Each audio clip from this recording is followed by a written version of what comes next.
भारत एक ऐसा देश जहां हर कदम पर इतिहास की गूंज सुनाई देती है।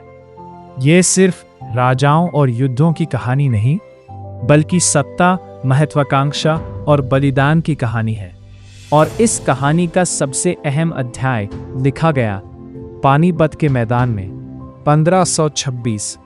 दिल्ली सल्तनत कमजोर हो रही थी, राज्य के अंदर ही असंतोष बढ़ रहा था। तभी मध्य एशिया से एक शासक भारत की ओर बढ़ा। बाबर सिर्फ एक योद्धा नहीं था, वो एक रणनीतिकार था। उसने पहली बार भारत में तोप खाने का इस्तेमाल किया।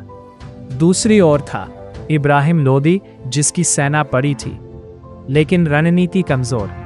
सुबह का समय, धूल उड़ रही थी और अचानक तोपों की आवाज गूंज उठी। यही था पहला पानीपत का युद्ध। इस युद्ध ने दिल्ली सल्तनत का अंत कर दिया और भारत में मुगल साम्राज्य की शुरुआत हुई। इतिहास की किताबों के अनुसार बाबर ने तुलुगमा रणनीति अपनाई। सेना को अलग अलग हिस्सों में बांटा, दुश्मन को चारों तरफ से घेरा। यही वजह थी कि छोटी सेना होने के बावजूद बाबर जीत गया। दूसरा पानीपत का युद्ध 1526। बाबर के बाद मुगल सत्ता कमजोर हो चुकी थी। एक नया योद्धा उभरा, हेमू, जिसने कई युद्ध जीतकर दिल्ली पर कब्जा कर लिया। दूसरी ओर अकबर और उनके सेनापति बैरम खान युद्ध अपने चरम पर था।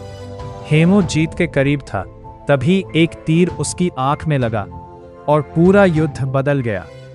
दूसरा पानीपत का युद्ध ने मुगलों को फिर से सत्ता दिलाई। तीसरा पानीपत का युद्ध 1761। अब मुगल कमजोर हो चुके थे। भारत में मराठा शक्ति उभर रही थी। एक तरफ सदाशिवराव भाऊ, दूसरी ओर अहमद शाह अब्दाली। ये युद्ध इतिहास के सबसे खतरनाक युद्धों में से एक था।